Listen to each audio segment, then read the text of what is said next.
Berat Gjimshiti ka festuar këtë të njëjtë 33 vjetorin e tij dhe padyshim që është festuar nga klubi i Atalantës, ku është kthyer në një nga futbollistët ikon të bergamaskëve.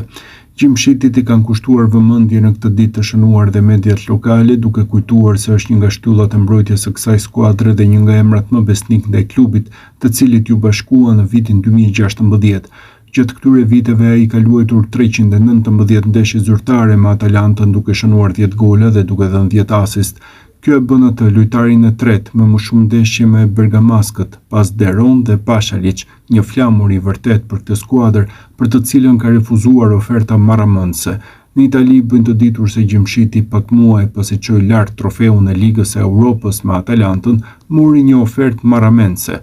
Al Rayyan në Katar i ofroi aso kohë Gjimshitit një ofertë shumë të mirë me mbi 6 milion euro neto në sezon për të mbyllur kontratën e tij me italianët dhe për t'u transferuar në lindjen e mesme. Klubi i Atalantës i la dorë të lirë të vendoste dhe në fund Gjimshiti zgjodhi të mos lëvizte, duke refuzuar një mundësi të artë ekonomike, por duke preferuar që të qëndronte në atë që e cilëson shtëpinë e tij.